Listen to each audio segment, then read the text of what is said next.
You wake up in a heat wave. No, not a 2020s heat wave with iced coffee and AC and complaining on Twitter.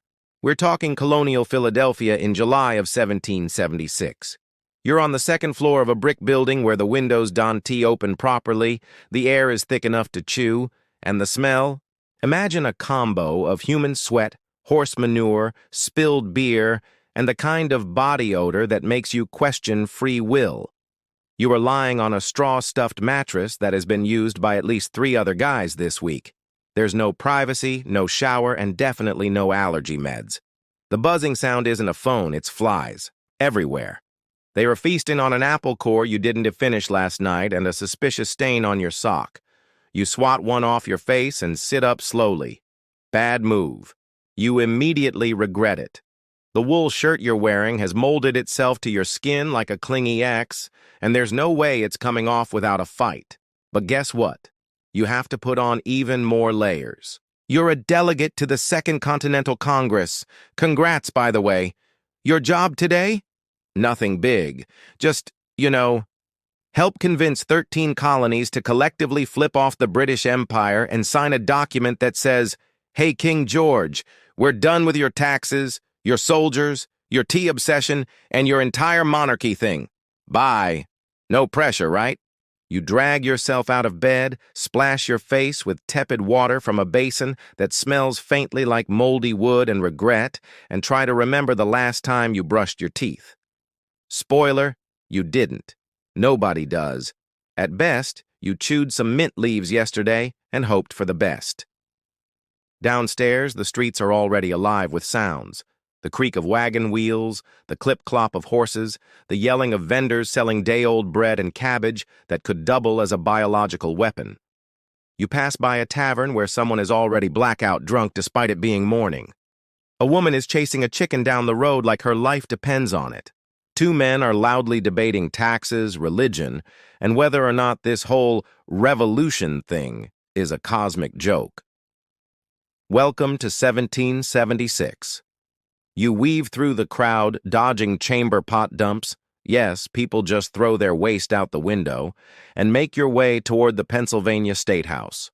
It looks important on the outside. Columns, bricks, the whole "we're doing serious business" aesthetic.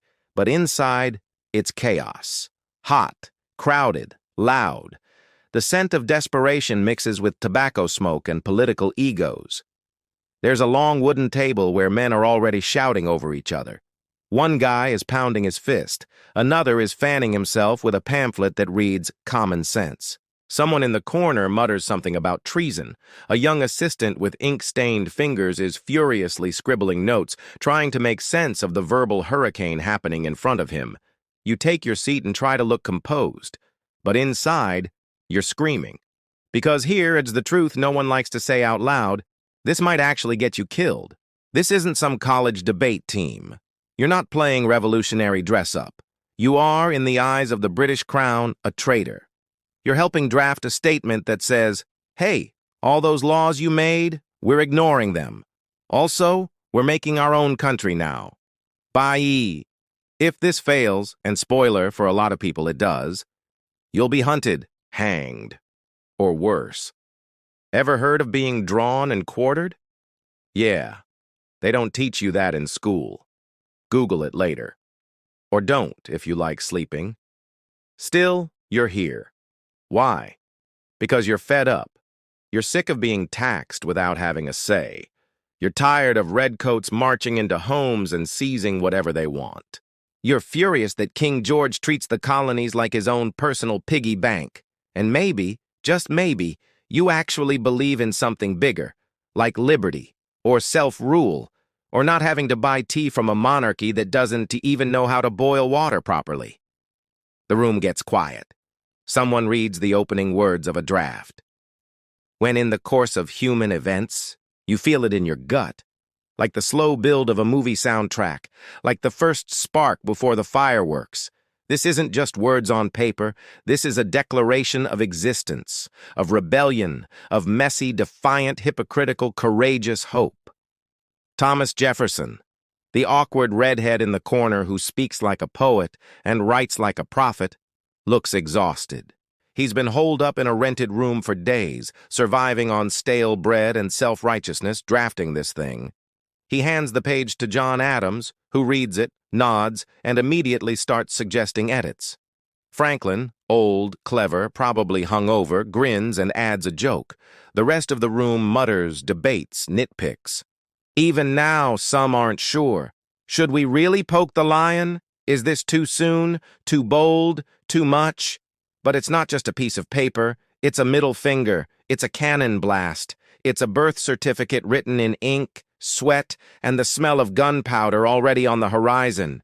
And you're part of it. You might not live to see how it ends. You might die in a ditch with a British musket ball in your chest. Your kids might curse your name for bringing war to their doorstep. Or maybe, centuries from now, someone will read this document and feel something spark inside them. Maybe they'll quote it in their own revolution. Maybe they'll write songs about it, or misquote it on social media. But today, in this sweaty, noisy, stifling room full of angry men and impossible dreams, you're helping change the world, even if it kills you. Hey, smash that like button if you're into risking everything for freedom and questionable dental hygiene. Your day starts with a rat staring at you. Not metaphorically, an actual rat. Beady eyes, twitchy nose, probably judging your life choices. You're Thomas Jefferson, or someone playing his role. You're holed up in a tiny rented room in the Graff House, Philadelphia, July 1776. The ceiling is low. The air doesn't move. The wallpaper's peeling. The furniture's crooked. And there's a mysterious stain on the corner of the desk that you've decided not to investigate because you'd like to keep your remaining sanity. This is where they've stuck you, alone, with a feather, a bottle of ink, and the pressure of writing one of the most important documents in human history. No coffee, no snacks, no Spotify playlist called Revolutionary Vibes. Just silence, broken only by the sound of your own heartbeat and the occasional fart from the horses tied up outside. Here's the job. Write a declaration that will make 13 colonies stand up and say, "We're done with King George." It has to be clear, powerful, inspirational, something that people will want to read, remember, maybe even die for. Oh, and no spelling mistakes because there's no undo button on parchment. This isn't the glamorous part of revolution. This is the grueling part. You dip your quill into the ink and stare at the blank page. The candle flickers. You hear a dog bark somewhere down the street. The pressure in your chest builds. What do you even say to the King of England? "Dear George, we regret to inform you that you suck." Not quite the tone we're going for, so you start slow, carefully. Every word is a battle. When in the course of human events, nice, dramatic, broad, universal. You're getting somewhere. You scratch out the next few lines, then write them again. The ink bleeds. Your hand cramps. Your brain feels like mush. Your back hurts. Your neck hurts. Your soul hurts. This is the job nobody wants. Don't let the powdered wigs and grand speeches fool you. Revolutionary paperwork is hell. You write a paragraph, then rewrite it. Then Franklin walks in and goes, "Maybe we soften this part," and Adams walks in right after with, "No, make it meaner." You try to focus. But there's noise outside. The clatter of hooves, the shouting of merchants, someone singing off-key, and always, always the heat. There's no breeze. Your shirt sticks to your body like wet gauze. The ink smears on your wrist. The candle drips wax onto your only clean pair of breeches. And you know what's messed up? You're writing about freedom, about human rights, about how all men are created equal, while knowing that there are enslaved people on your estate in Virginia who will never taste that freedom. You say one thing and live another. You're not blind to the hypocrisy. You just hope future generations figure out the parts you didn't have the guts to. So you keep writing. You write about governments deriving their power from the consent of the governed.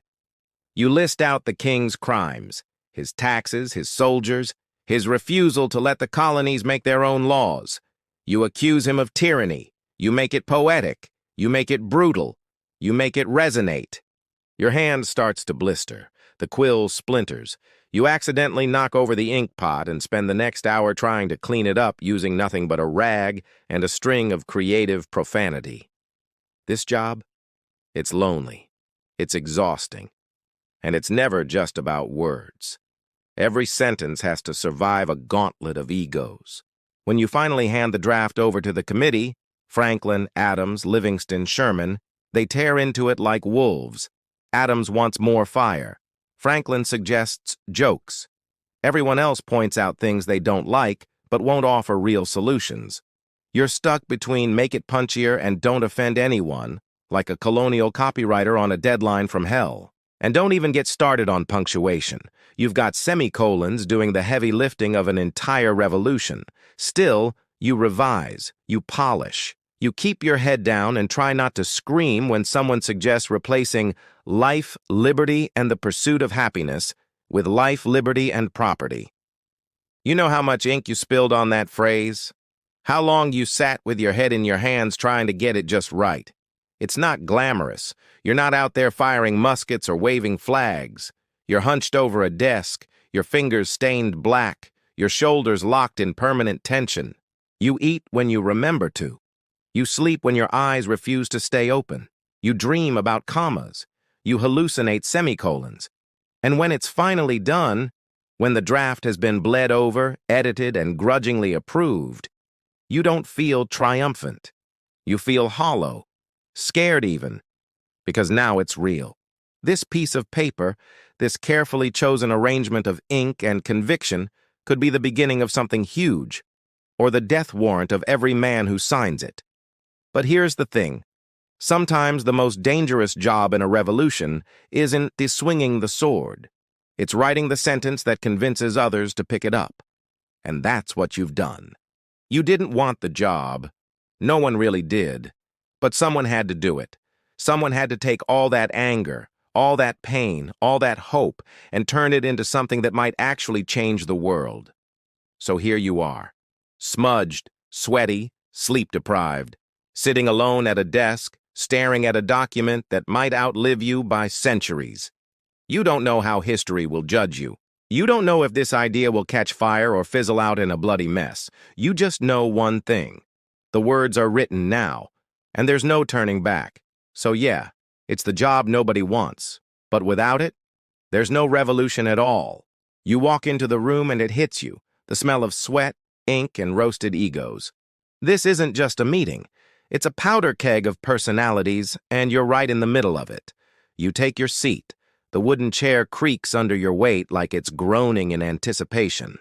You glance around at the other faces in the room, and oh boy, what a circus of characters. If this were a modern workplace, HR would have quit on day one. No one's getting along. Everyone thinks they're the smartest person here, and some of them actually are, which somehow makes it worse. Let's start with John Adams. Short, intense, perpetually irritated. If he had a dating profile, it would just say, "Can argue with anyone?" Will. The man radiates self-righteous energy. He's the guy who brings a 10-point plan to a casual lunch. You say, maybe we tone it down, and he says, that's treasonous cowardice. But underneath the fury is someone who cares, deeply, painfully, about this insane idea of independence. And because he cares, he never shuts up. You've seen him go full scorched earth in debates. Even when he's right, which is often, he's the kind of guy who makes you root for whoever's arguing against him. Then there's Ben Franklin. And oh, sweet liberty. What is Franklin? He's old, like dust in his hairline old, but his mind, sharp enough to slice through your self-esteem in one sentence. He's the class clown who also happens to be the class valedictorian. You never know if he's about to drop profound philosophical wisdom or make a fart joke. Sometimes both, in the same sentence. He shows up late, makes a few clever remarks, drinks something that smells like firewood and regret, and somehow everyone listens to him. His wit is a weapon, his silence is worse, and his eyes say, "I've done things you couldn't survive." Then there's Thomas Jefferson, which is weird, because you're him, or pretending to be, but it still feels like observing a guy who barely says anything out loud, but somehow yells with his writing. He's tall, red-haired, quiet, and awkward in social settings. The guy mumbles through dinner and then stays up all night writing sentences that spark revolutions. There's something unsettling about him, something genius, something contradictory. He owns slaves but writes about liberty. He's introverted but shaping an entire continent's future with his pen. You get the sense that even he doesn't fully know what he believes, just that the words demand to be written. Now take a look at the Southern delegates. Real charmers. Half of them are terrified of anything that smells like radical change. They want independence, sure, but not if it messes with their real priorities: land, power, and enslaved labor.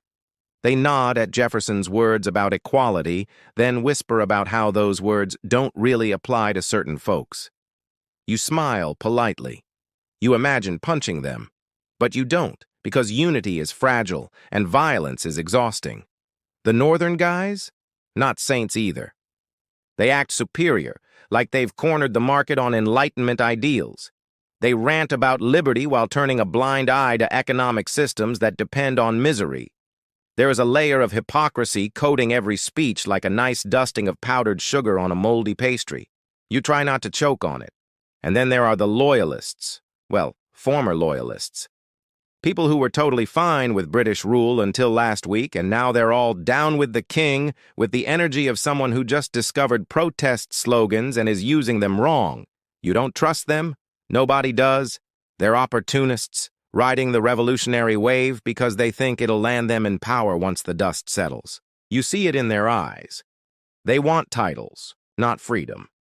Debate begins. It's messy, loud. The kind of loud that's not just decibels but vibrations, like the air itself is tired of hearing people talk. Everyone's got something to say. Some speak with fire, some with fear.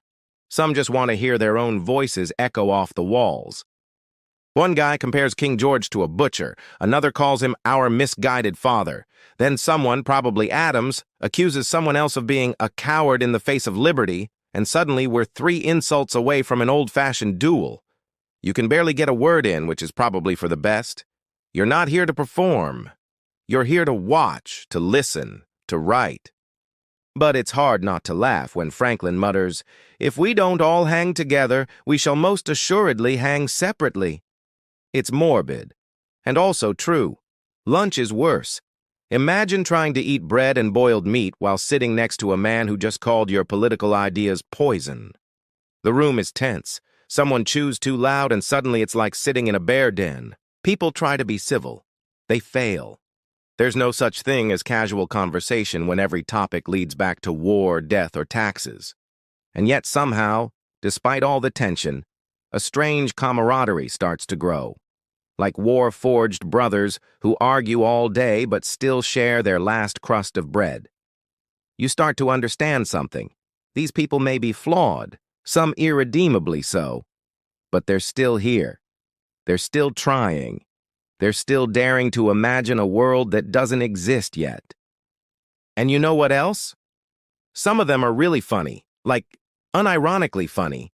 Franklin's one-liners could fill a stand-up special. Adams has that dry sarcasm that sneaks up on you. Even the quietest members have moments of deadpan genius. You start writing them down, not for the declaration, but for the future. Because someday people are going to think everyone in this room was noble and wise and serious all the time, and that's a damn lie. These are real people, bickering, farting, brilliant, selfish, brave, cowardly, contradictory people. By the end of the day, you're exhausted, mentally, emotionally. Your head's pounding and your patience is fried. You're sick of the sound of arguments, of chairs scraping against floorboards, of men who've never worked a field telling you what liberty means. But you're also a little in awe. Because despite the pettiness and the posturing, you're watching something incredible. 13 wildly different colonies, full of people who barely tolerate each other, trying to build a country together. It's like herding drunk cats through a burning maze, but they're doing it. And tomorrow they'll be back at the table, arguing, compromising, fighting, writing. You can't decide whether it's madness or magic. Maybe it's both. Night falls like a blanket soaked in sweat. It doesn't cool anything down. It just suffocates the heat in a different direction. You're back in your tiny rented room, the one with the crooked floorboards and a window that barely opens. The candle flickers, throwing long, twitchy shadows against the wall, and your eyes burn from staring at words too long. You can't sleep. You shouldn't sleep. Not because of work. You've written the damn draft. You've bled it out onto parchment like it was a confession whispered into the void. No, you're not awake because of ink. You're awake because the fear has finally caught up with you. You hear something outside. A bang. Or maybe a shout. Or maybe just your brain inventing sounds to match the unease in your chest. Doesn't matter. You slide out of bed and creep to the window, lifting the warped wooden frame with both hands. It groans like a dying animal. Outside, the street is dark and mostly empty, save for a lone figure disappearing around the corner and the echo of hooves on cobblestones. Paranoia is setting in. Has been, honestly, for weeks. You glance down at your desk.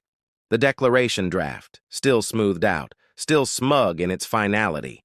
The words stare back at you like they know something, like they're daring you to follow through. It's not just a document. It's a bullseye. And you know the truth now. You're not safe. None of you are. Signing that paper?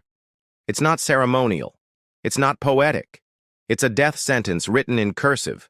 The British are out there, lurking in uniforms, listening. Loyalists blend in among the population like shadows in daylight. You can't trust the man serving you stew at the tavern. You can't trust the woman sweeping the stoop across the road. Anyone could be watching, reporting, whispering your name into the wrong ear. Franklin tries to laugh it off. Let them come, he says. I'm too old to run. Adams wears his certainty like armor, loud, proud, and impossible to crack. But you? You're lying in the dark, staring at the ceiling, imagining redcoats marching up your street, dragging you from your bed, dragging you in chains, reading your own words back to you in mockery before they string you up like a warning sign. Somewhere in the distance, a dog barks. Then silence. You remember the stories, the warnings, what the crown does to traitors. Hanging is the merciful option. The real punishment is worse. You've read about disembowelment, quartering, limbs nailed to city gates. And for what? For a sentence about liberty that half the men in Congress want and even practice in their own lives? You pace the room. Floorboards creak. You wonder how many of the others are awake, staring at their ceilings too. You imagine Jefferson whispering Latin prayers. Adams angrily rewriting tomorrow's arguments in his head. Franklin snoring like a bear, possibly with a wine bottle still in hand. And outside, there's the danger that never sleeps. British ships loom just off the coast. You know they're out there. Massive, creaking monsters of war, sails full and ready, cannons aimed at towns that have never known a peaceful day since the talk of rebellion began. You've heard of towns being razed, civilians caught in the crossfire, children crushed under rubble. Revolution is not a poem. It's not even a battle cry. It's fire. And you lit the match. Even in the city, danger hides in every dark alley. Muggings, sabotage, informants. A man got beaten last week for saying he didn't support the rebellion loudly enough. Tarred and feathered. You can still smell the burn of it on hot days, wafting from the square. And don't think for a second the violence is only from the enemy. This thing, this revolution, it's already cannibalizing itself. There are radicals who think you're too soft, loyalists who think you're too far gone, militiamen who kill first and ask political leanings later. It's not just a war against the British, it's a war for control of the narrative. Who owns the revolution? Who gets to decide what freedom means? You look again at the draft. All men are created equal. You almost laugh. Not because it's false, because it's dangerous. Those 5 words are going to haunt you. They're going to be used as rallying cries, as weapons. They're going to be screamed by people who will demand that you practice what you preach. What happens when the enslaved hear those words? What happens when the poor do? What happens when women say, "Excuse me, what about us?" You didn't write a declaration. You wrote a mirror. And people are going to look into it and see all the cracks you tried to ignore. Your candle is burning low now. The wax pools and hardens across your desk like frozen blood. You sit down, not to write, just to be still, just to exist in the quiet while you still can. Your heartbeat is a drum in your ears. You think about your family, your land, the quiet, peaceful life you could have had if you'd just stayed silent, if you'd just let the king have his taxes and shut your damn mouth. But no, you wrote, you signed, you stood up. Now the storm is coming. And it's not just coming for you, it's coming for everyone. You wonder what the first gunshot will sound like, if it'll come at night, if it'll crack the sky like thunder or just whisper across the field like a sigh. You wonder where you'll be when the fighting starts. Not in this room. No. This is the last quiet place you'll ever know. The candle gutters and dies. You sit in the dark. You wait for the danger to knock.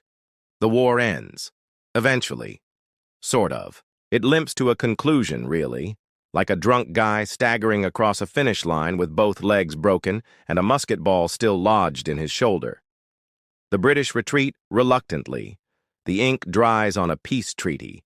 The colonies become states. There's cheering, sure, fireworks, church bells, drunken celebrations in the streets. But beneath it all is the strange, heavy silence of people realizing they now have to build the thing they almost died for.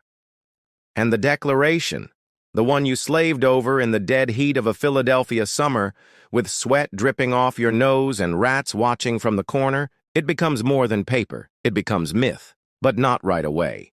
At first, it's mostly ignored. Congress barely talks about it after it's signed. It's a war tool, a PR stunt, a way to tell the French, "Hey, come help us fight your enemy." For a while, that's all it is. A breakup letter passed around in smoky taverns and whispered in enemy camps. Then time passes, and something happens. People start quoting it. They don't remember the exact context or care about the fact that it was written by slave owners and hypocrites. They don't remember the edits or the squabbling or how half the delegates signed it just to save face. They remember the words. All men are created equal. And those words grow teeth. Because here's the thing about writing something that bold, that idealistic, that full of inconvenient hope. It doesn't just sit there. It lives. It mutates. It waits for someone else to pick it up and say, "Hey, didn't you mean me too?" The abolitionists grab it. They shove it in the face of every pro-slavery politician and ask, "You still believe this? Or was it just for show?" Women grab it. They march into conventions and scream, "All men? What about us?" Immigrants, workers, soldiers, students, everyone who's ever been told to wait, to be quiet, to sit down and let history happen without them. They reach for that sentence like a lifeline. They burn it into protest signs. They stencil it onto T-shirts. They shout it from podiums. They die with it on their lips. And yeah, you, Jefferson, the quiet writer with the ink-stained cuffs, you didn't mean all of them. Not really. You wrote about equality while denying it to the people you enslaved. You talked about liberty with one hand while holding chains in the other. You were complicated, cowardly, brilliant, and absolutely full of contradictions. But that's the thing. The Declaration didn't care what you meant, because once words are out in the world, you don't own them anymore. You never did. They belong to the people who need them, the people who build revolutions out of them, who stare down kings, colonels, cops, and congressmen and say, "You promised, right here, in ink." It's kind of poetic. You wrote something that betrayed you, that exposed you, that made demands you couldn't meet, and it outlived you. It's still outliving people. Every generation cracks it open again like a dusty spell book, trying to summon justice from old ideals. Sometimes it works. Sometimes it gets people killed. And still, it's read. In classrooms, in courtrooms, on battlefields, at rallies, at funerals, on the steps of monuments where children hold signs and chant through their tears, "All men are created equal." And someone in the back always mutters, "But not yet." And that's the terrible beauty of it. You helped write a promise no one has ever fully kept. Not you. Not the founders. Not the heroes people put on currency. Not the presidents with marble statues. Not the protesters with bullhorns. No one. But still, they try. Because that's what the Declaration really meant. Not a finished idea. Not a triumph. Not a conclusion. A beginning. It was a challenge. A dare. A line in the sand that said, "This is who we say we are. Now prove it." And every time someone holds power accountable, every time a kid asks why the rules are different for them, every time someone gets arrested for demanding dignity, that's the Declaration, still echoing, still scratching its fingernails across the surface of our national story, saying, "Hey, finish what we started." It's messy. It always was. There was never a clean revolution, never a pure founding, never a moment when this country lived up to its own opening lines. But maybe that's the point. Maybe the only way to honor those words is to keep dragging them, bloody and screaming, into the future. Because they still mean something. Even now. Maybe especially now. You close your eyes and imagine if those men from that sweaty Philadelphia room could see what came after. The wars, the progress, the disasters, the hope, the rage, the endless struggle between what we say we believe and how we actually live. They'd probably argue about it. Franklin would crack a joke. Adams would yell. Jefferson would write a 1,000-word letter trying to avoid admitting he was wrong. But you? You're sitting here now, hundreds of years later, thinking about it, which means the document worked. Not perfectly, not cleanly, not fairly, but it worked in the most dangerous and radical way possible. It made you think. It made you wonder. It made you ask, what if we meant it? So, would you make it out alive? Or would you, like so many others, put your name on something bigger than yourself and hope it doesn't devour you? Drop a comment below. Let me know. Would you sign?